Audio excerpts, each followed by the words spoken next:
Whilst the transmissions on most modern mountain bikes works incredibly well in a variety of conditions, you still need to have smooth inner cables for it to work properly.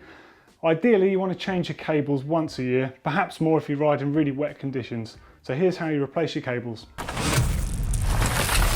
So tools for this job, you need a 4mm Allen key or hex wrench, a Phillips screwdriver, cable cutters, Shimano inner cable, Shimano outer cable, cable ferrles, cable end caps, thin lube and cable ties.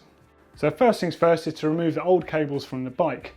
Ideally put your bike in a work stand. If you haven't got one, get your friend to help you. Then you want to shift your chain until it's in the smallest sprocket at the rear. The reason for that is this is the position with the least amount of cable tension. This step is to remove the 4mm clamp on the actual mech. As you can see on Blake's bike here, he hasn't got a cable end cap, so you don't have to worry about snipping that off.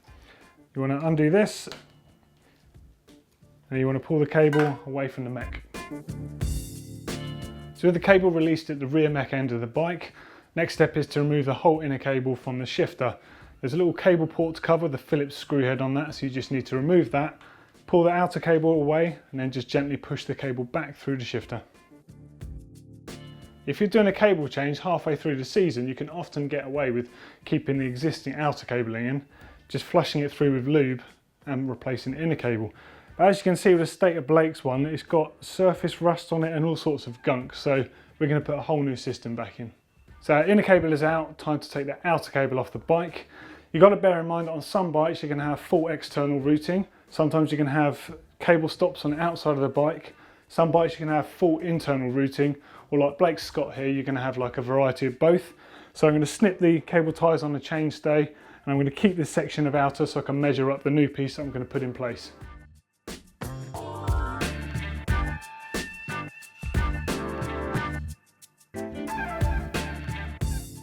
If your bike has internal cable routing, you need to consider this before you remove the outer cable. If your bike has an outer cable length that runs constantly all the way through to the rear mech, don't remove it straight away. What you want to do is get your new piece of outer cable, attach it with a bit of tape to the old piece, and you can use that to pull it through the frame. There is another method for doing this. You can have a dedicated internal cable routing tool, but in this particular case I don't need it. On Blake's Scott, it actually has a cable stop at the front of the bike here. If I just pull the cable out, and you'll see it just has a single piece of outer that runs to the frame, and the inner cable then runs straight through the frame and out the BB shell. So as you can see, the state of these outer cables is pretty bad. They're quite corroded on the ends here. So just about to cut these down to the same length as the new sections we're going to put in. Make sure when you do this, you only use a decent set of cable cutters. This is something that good cyclists should always own. And when you do have a set, don't use them for cutting anything else. Don't be tempted to cut spokes or anything, because you'll blunten these. And the effect of that in the long term is when you go to cut an inner cable, you'll just end up fraying it.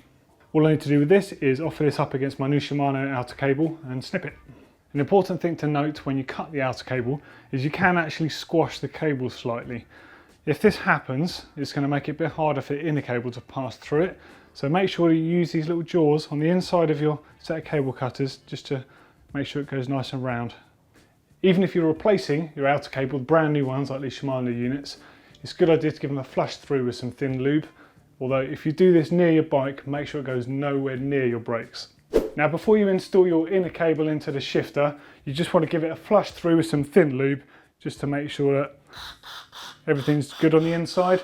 Note that I've got a rag here just to catch any spray in case it goes near my brakes.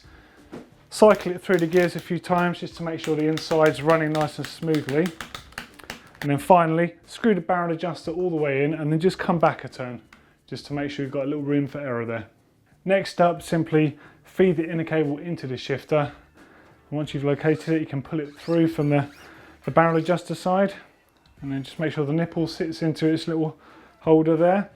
And then finally make sure that you return the port cover screw. That's just with the Phillips screwdriver. Now just make sure you can seal the unit off and nothing bad can get inside there. With the inner cable in place, it's time to put the inner cable into the outer and then get this into the bike. Before you do that, it's a good idea to take the ferrule off and feed this onto the inner cable first. Just makes it a bit easier. All I need to do on Blake's particular bike here is run the inner cable straight into the down tube. The outer cable sits into the stop, and I just need to pull the inner cable out of the bottom bracket shell. With the inner cable successfully routed down through the down tube, now it's time to connect the rest of the outer cable. Make sure you follow your existing cable stops and trace that all the way through to the rear mech.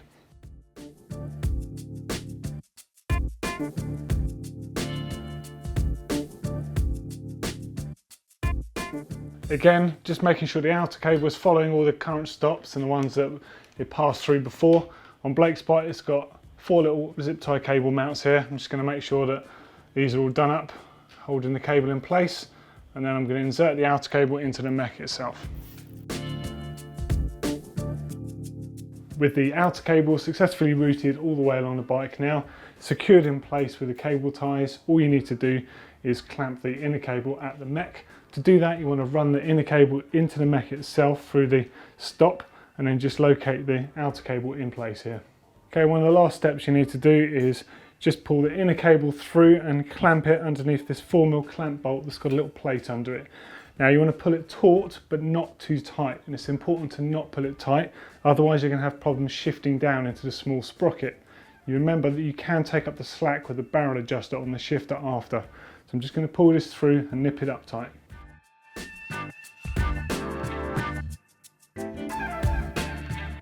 With the inner cable secured, you just want to cut off the excess now.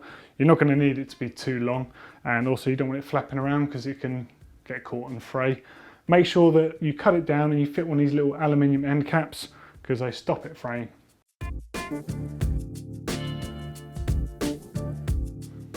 So the outer cabling is now reinstalled on the bike, and the inner cable runs all the way through to the rear mech.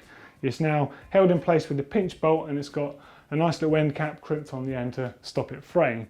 So your final step is just to make sure that your gears are working. So the final step with indexing is done up at the shifter end. The shifter's got the barrel adjuster on it, and the job of the barrel adjuster is just to take up the slack in the cable. As I said to you before, when you pull the inner cable through the whole system, you don't want to over tighten it. The reason for that is you won't be able to shift down into the smaller sprocket. So you can always take that slack back out using the barrel adjuster. The other thing to say with the barrel adjuster is once you've got your gears set up and indexed perfectly, after your first few rides, inner cables do tend to stretch a little bit, so you can wind it back out to compensate for that. So what you're aiming for here is one click of the thumb and change to jump up one sprocket. If it doesn't go up first time and you hear it just clicking on the next sprocket, unwind your barrel adjuster at the shifter until it does jump up. Just get this pedaling slowly, one click, and it actually jumps up well. So I'm just going to check it shifts back down again. It does successfully. Now with indexing on Shimano gears, you only really need to do it for 3 or 4 gears to make sure it works for the whole cassette because they're evenly spaced. Bit of a delay there and there. So I'm just going to unwind the barrel adjuster a tiny bit. And now that seems to be working smoothly. So that is it, successfully done. Inner and outer cable fitted to the bike, gears running nice and smoothly, ready for action. If you want to find out a bit more about setting up and indexing your gears, click up here. If you want to know a bit more about how to set your gears up and fix them when you're out on the trail, click down here. Don't forget to subscribe by clicking the globe, and give us a thumbs up if you like the video.